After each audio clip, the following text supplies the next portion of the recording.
اولئک الذین اشتروا الحیات الدنیا بالآخرہ، یہ وہ لوگ ہیں، اولئک الذین اشتروا الحیات الدنیا بالآخرہ، یہ وہ لوگ ہیں جنہوں نے دنیا کی زندگی اختیار کر لی ہے آخرت کو چھوڑ کر۔ فلا یخفف عنہم العذاب ولا هم ینصرون، تو اب ان کے لیے نہ تو ان سے عذاب میں تخفیف کی جائے گی اور نہ ان کی کوئی مدد کی جائے گی۔ وَلَقَدْ آتَيْنَا مُوسَى الْكِتَابَ وَقَفَّيْنَا مِن بَعْدِهِ بِالرُّسُلِ، اور ہم نے موسیٰ کو کتاب دی، تورات، اور قفینا من بعدہ بالرسل، اور پھر اس کے بعد پے بپے لگاتار ہم رسول بھیجتے رہے۔ ایک بات نوٹ کر لیجئے گا، لفظ رسول اور لفظ نبی میں کچھ فرق ہے، اس وقت تفصیل میں جانے کا موقع نہیں ہے، لیکن یہ تین جوڑے الفاظ کے ایسے ہیں قرآن مجید کی اصطلاحات کے کہ وہ تینوں مترادف کے طور پر بھی استعمال ہو جاتے ہیں اور علیحدہ علیحدہ اپنا مفہوم بھی رکھتے ہیں۔ اور اس کا ایک اصول یہ علماء نے بنایا ہے کہ اذا اجتمع تفرقا واذا تفرقا اجتمع۔ ایک ہے ایمان اور اسلام، اب یہ بھی مسلم مومن ایک ہی شے ہے، لیکن یہ کہ ایک شے تو نہیں ہے، کچھ فرق بھی ہے۔ کہیں جہاں ان دونوں الفاظ کو لایا جائے گا بالمقابل تو فرق نظر آ جائے گا، لیکن عام طور پر مسلم کی جگہ مومن، مومن کی جگہ مسلم استعمال ہو جائے گا۔ call the rose by any name it will smell as sweet۔ اس طرح جہاد اور قتال کا معاملہ ہے، دو الفاظ ہیں، مختلف ہیں، مفہوم جدا بھی ہے لیکن ایک دوسرے کی جگہ آ بھی جائیں گے۔ تیسرے نبی اور رسول، فرق ہے، ہر نبی رسول نہیں ہوتا، ہر رسول نبی ہے، یعنی نبی عام ہے، رسول خاص ہے۔ نبی کو جب کسی خاص قوم کی طرف معین طور پر بھیج دیا جاتا ہے تب وہ رسول ہو جاتا ہے۔ اس سے پہلے اس کی حیثیت ایک ولی اللہ کی ہے، بہت اعلیٰ درجے کا اللہ کا دوست اور ولی جس پر وحی آ رہی ہے۔ عام ولی اللہ میں اور نبی میں فرق یہ ہے، ان پر وحی آتی ہے، ان پر وحی نہیں آتی۔ لیکن اس نبی کو اگر اب آپ بھیج دیں گے کہ جاؤ اذهب الى فرعون، اب وہ رسول ہو گئے، جاؤ اب مدین کی طرف، الی مدین اخاہم شعیبا، اب رسول ہو گئے۔ تو یہ فرق ہے نبی اور رسول کا۔ جیسے آپ کے ہاں سی ایس پی کاڈر ہے، اب وہ ڈی سی بھی لگ سکتا ہے، کہیں وہ جوائنٹ سیکرٹری لگا ہوا ہے، کہیں ناپسندیدہ آدمی ہے تو او ایس ڈی لگایا ہوا ہے کہیں، لیکن اس کا کاڈر برقرار رہے گا، سی ایس پی تو ہے وہ۔ اسی اعتبار سے ہر نبی ہر حال میں نبی ہے، لیکن اس کو اضافی کیفیت ملتی ہے رسول کی۔ اور ایک بات یہ نوٹ کر لیجئے، نبیوں کو قتل بھی کیا گیا ہے، رسول قتل نہیں ہو سکتے۔ اللہ کا فیصلہ یہ ہے کہ لَأَغْلِبَنَّ أَنَا وَرُسُلِي، میں اور میرے رسول تو غالب آ کر رہیں گے۔ جب بھی کسی قوم نے کسی رسول کی جان لینے کی کوشش کی ہے، اس قوم کو برباد کر دیا گیا اور رسول اور اس کے ساتھیوں کو بچا لیا گیا۔ یہ معاملہ ہوا ہے اللہ کا تمام رسولوں کے ساتھ، نبیوں کے ساتھ نہیں۔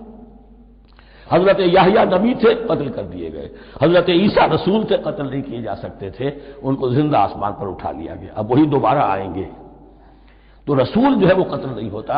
اور اسی اعتبار سے حضور کی بڑی گہری تمنا تھی، لَوَدِدتُّ أَنْ أُقْتَلَ فِي سَبِيلِ اللَّهِ ثُمَّ أُحْيَا ثُمَّ أُقْتَلَ ثُمَّ أُحْيَا، میری بڑی خواہش ہے میں اللہ کی راہ میں قتل ہو جاؤں، پھر زندہ کیا جاؤں، پھر قتل کیا جاؤں، پھر اللہ کی راہ میں پھر زندہ کیا جاؤں، پھر قتل کیا جاؤں۔ لیکن اللہ نے یہ خواہش آپ کی پوری نہیں کی، اس لیے کہ آپ اللہ کے رسول تھے۔ اب یہاں نوٹ کیجئے گا، یہاں لفظ رسول تو آ گیا ہے لیکن یہ نبی کے معنی میں ہے۔ قفینا من بعدہ بالرسل، اس لیے کہ رسول حضرت موسیٰ کے بعد حضرت عیسیٰ ہی ہے، درمیان میں پروفٹس ہیں، prophets of the Old Testament, یہ انبیاء ہیں، لیکن ان کے لیے لفظ رسول آ گیا ہے۔ وَآتَيْنَا عِيسَى ابْنَ مَرْيَمَ الْبَيِّنَاتِ وَأَيَّدْنَاهُ بِرُوحِ الْقُدُسِ، اور ہم نے عیسیٰ کو بڑی واضح نشانیاں دیں، حصی معجزات جتنے حضرت مسیح کو دیے گئے ہیں ویسے اور کسی نبی کو نہیں دیے گئے۔ یہ بعد میں تذکرہ آ جائے گا سورہ آل عمران میں۔ اور ہم نے مدد کی ان کی روح القدس کے ساتھ، حضرت جبرائیل کی خاص تائید انہیں حاصل تھی۔ ظاہر بات ہے، میں نے عرض کیا ہے کہ جو معجزہ ہوتا ہے وہ کسی نبی کی اپنی طاقت سے اس کا ظہور نہیں ہوتا، رسول کے کسی طاقت سے، یا کرامت کسی ولی اللہ کے اپنے اختیار میں نہیں ہوتی، یہ اللہ کی طرف سے، اور اس کے لیے ظہور جو ہوتا ہے وہ فرشتوں کے ذریعے سے۔ أَيَّدْنَاهُ بِرُوحِ الْقُدُسِ أَفَكُلَّمَا جَاءَكُمْ رَسُولٌ بِمَا لَا تَهْوَىٰ أَنفُسُكُمْ، اب یہاں پر تبصرہ ہو رہا ہے، جو بھی کچھ یہود نے کیا حضرت مسیح کے ساتھ وہ چونکہ معلوم ہے اس کا تذکرہ نہیں کیا، صرف اس پر تبصرہ ہو رہا ہے۔ تو جب بھی کبھی تمہارے پاس کوئی رسول آیا، بما لا تہوی انفسکم، وہ چیز لے کر جو تمہارے جیوں کو، تمہارے من کو بھائی نہیں، اچھی نہیں لگی۔ استکبرتم، تم نے استکبار کیا، وہی استکبار جو عزازیل نے کیا تھا اور ابلیس بن گیا۔ ابا واستکبر، استکبرتم ففریقا کذبتم وفریقا تقتلون، تو کچھ کو تو تم نے صرف ان کی تردید ہی کی اور کچھ کو تم نے قتل بھی کیا۔ تقتلون، تو یہ انبیاء کے قتل ہو سکتا ہے۔ اور نمبر دو ایک رائے یہ دی گئی ہے تقتلون جو ہے قتل تم نہیں آیا ہے، یہ فعل مضارع ہے، اور فعل مضارع کے اندر ایک فعل جاری رہتا ہے، ختم نہیں ہوتا، گویا کہ تم قتل کرنے کی کوشش کرتے رہے۔ بعض لوگوں کی تو جان کے در پہ ہو گئے۔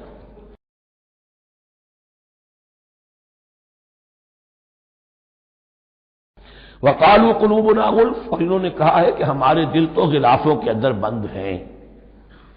یہ اس کو ملائیے پہلی آیت جو آج ہم نے پڑھی ہے، افتطمعون ان یؤمنوا لکم، تو اے مسلمانوں کیا تم یہ توقع رکھتے ہو اور چاہتے ہو کہ یہ تمہاری بات مان لیں گے؟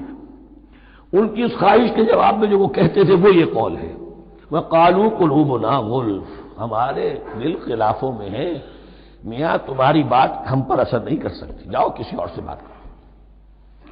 آج بھی آپ کو یہ الفاظ سننے کو مل جائیں گے، قلوبنا غلف، ہمارے دل تو غلافوں میں ہیں، بڑے مضبوط ہیں، مستحکم ہیں، تمہاری بات اس میں گھر کر ہی نہیں سکتی۔ بل لعنہم اللہ بکفرہم، یہ ہے تبصرہ، جس کو یہ کہہ رہے ہیں کہ ہمارے دل محفوظ ہیں اور غلافوں میں ہیں، حقیقت میں تو ان پر لعنت ہو چکی ہے اللہ کی طرف سے ان کے کفر کی وجہ سے۔ فقلیلا ما یؤمنون، تو واقعتاً اب کم ہی ہوں گے ان میں سے جو ایمان لائیں گے۔ وَلَمَّا جَاءَهُمْ كِتَابٌ مِّنْ اللَّهِ مُصَدِّقٌ لِّمَا مَعَهُمْ، اب یہاں پر ذکر ہو رہا ہے خود حضور صلی اللہ علیہ وسلم کا، اور جب آ گئی ان کے پاس کتاب اللہ کے پاس سے، یعنی یہ قرآن، مصدق لما معہم، جو اس کی تصدیق کرتے ہوئے آیا جو ان کے پاس ہے۔ میں اس کی وضاحت کر چکا ہوں، قرآن ایک طرف تصدیق کرتا ہے تورات اور انجیل کی، اور دوسری طرف وہ مصداق بن کر آیا ہے تورات اور انجیل کی پیشن گوئیوں کا۔ وَكَانُوا مِن قَبْلُ يَسْتَفْتِحُونَ عَلَى الَّذِينَ كَفَرُوا، اور ان کا حال یہ تھا کہ وہ آخری کتاب اور آخری نبی کے حوالے اور واسطے سے اللہ تعالیٰ سے فتح کی دعائیں کیا کرتے تھے کافروں کے خلاف۔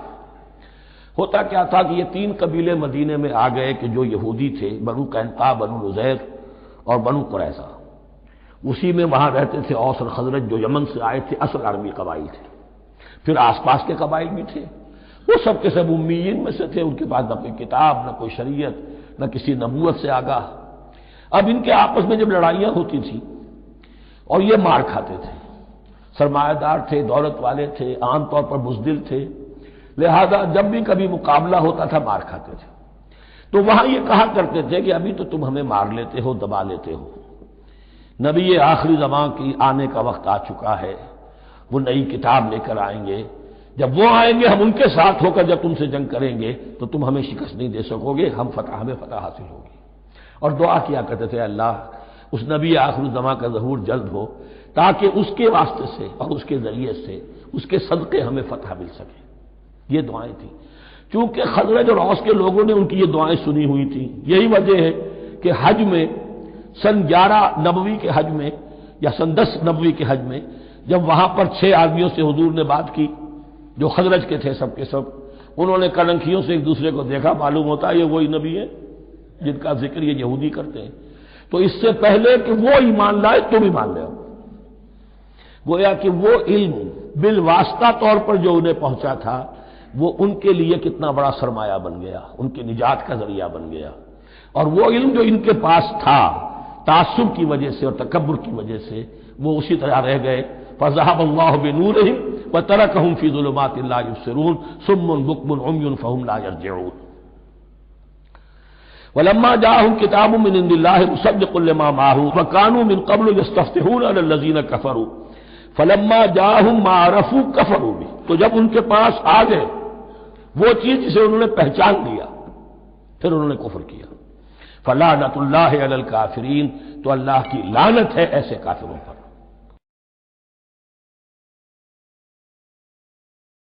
بئس ما اشتروا به انفسهم ان يكفروا بما انزل الله بغیا ان ينزل اللہ من فضلہ علی من یشاء من عبادہ، بہت بری شے ہے جس کے عوض کہ انہوں نے اپنی جانوں کو فروخت کر دیا، یعنی دنیا کا حقیر سا نفع، یہاں کی حقیر سی مسندیں، یہاں کا جو بھی چودراہٹیں ہیں، جو بھی ان کی حیثیت ہے، صرف اس کا قربانی دینے کو تیار نہیں، یہی تو سبب ہے، اس کی وجہ سے کفر کر رہے ہیں پہچان کر۔ تو بری ہے وہ شے جس کے لیے انہوں نے اپنے آپ کو بیچ دیا۔ ان یکفروا، کہ وہ کفر کر رہے ہیں اس وجہ سے، بما انزل اللہ بغیا، جو اللہ نے نازل فرمایا ہے، اور کفر کیوں کر رہے ہیں؟ اس زدہ میں ان ينزل اللہ من فضلہ علی من یشاء من عبادہ، کہ اللہ تعالیٰ نے نازل کر دیا ہے اپنے اس فضل میں سے اپنے بندوں میں سے جس پر چاہا۔ وہ اس امید میں تھے کہ وہ اسرائیلی ہی ہوگا۔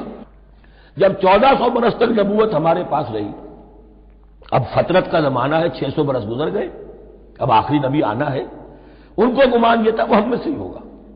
یہاں یہ ہوا کہ یہ رحمت اللہ کی اور یہ فضل جو ہے بنی اسماعیل پر ہو گیا۔ اس کی وجہ سے زدہ بغین، اس بغین کے لفظ کو اچھی طرح نوٹ کر لیجئے، یہ اختلاف جو ہوتا ہے دین میں، اس کا اصل سبب یہ بغین کا لفظ آئے گا بار بار قرآن مجید میں۔ یہ بغین کیا ہے؟ جسے عہد حاضر کے ایک خاص جو مکتب فکر ہے سائیکالوجی کا، ایڈلر کا، اس میں یہ قرار دیا گیا ہے کہ انسان کے جو موٹیوز ہیں، جو اس کا انسٹنکٹس ہیں، ان میں ایک بہت پاورفل موٹیو جو ہے to dominate, urge to dominate. میں اس کی بات کیوں مانوں، یہ کیوں نہ میری مانے، یہ ڈومینیشن۔ تو بغیا کے معنی بھی ہے حد سے بڑھنا، تجاوز کرنا۔ تو وہ اپنی حد سے بڑھ کر دوسروں کے اوپر روب گاجنے کے لیے یہ سارا انہوں نے کیا، اس وجہ سے کہ بنی اسماعیل کے ایک شخص محمد صلی اللہ علیہ وسلم پر اللہ تعالیٰ نے یہ رحمت نازل فرما دی۔ فباؤوا بغضب علی غضب، تو وہ لوٹے غضب پر غضب لے کر، یعنی تہ بر تہ غضب ہے ان پر اللہ تعالیٰ کا۔ وللکافرین عذاب مہین، اور ایسے کافروں کے لیے اہانت آمیز، مہین اہانت سے بنا ہے، اہانت آمیز عذاب ہے۔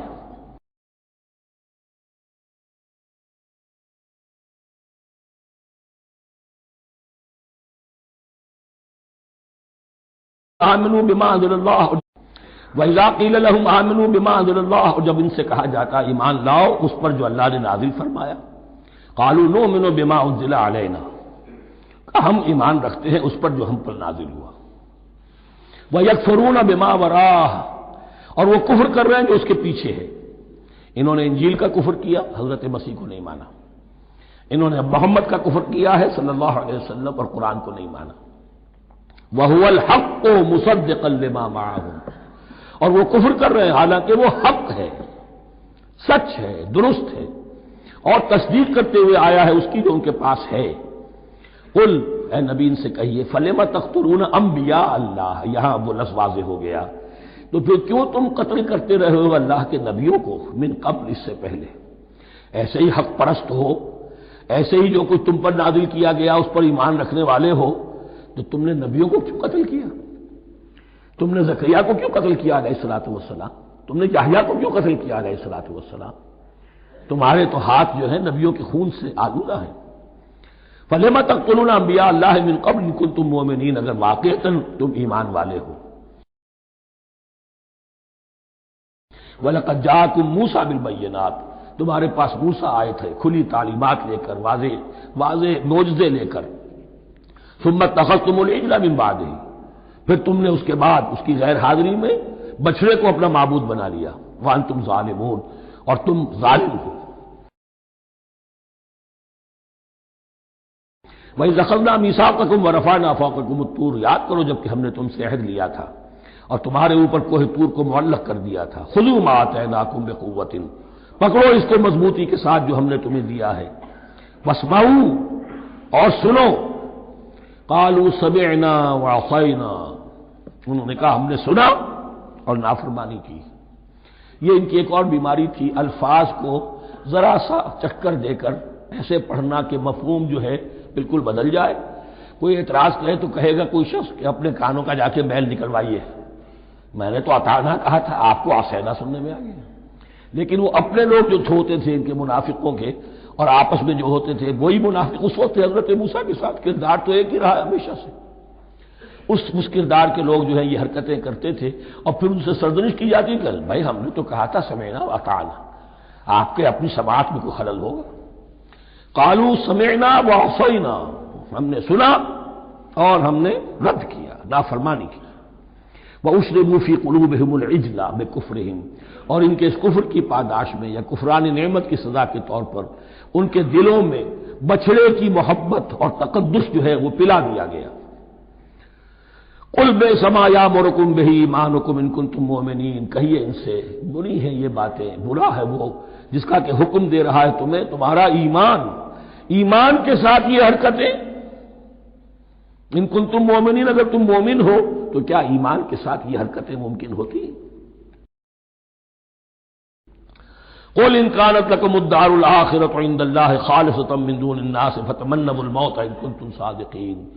پھر یہ ایک یونیورسل ٹروتھ آ رہا ہے، بہت اہم، اس کو کرتے ہوئے خود انٹروسپیکشن کی ضرورت ہے پڑھتے ہوئے، کیونکہ ان کا یہ خیال تھا نحن ابناء اللہ واحباؤہ، ہم تو اللہ کے بڑے چہیتے ہیں، بڑے لاڈلے ہیں، اولیاء ہیں، ہم پسندیدہ لوگ ہیں، we are the chosen people of the Lord, یہ ان کا کہنا جو ہے یہ تو ان کی بڑی کھلی بات ہے۔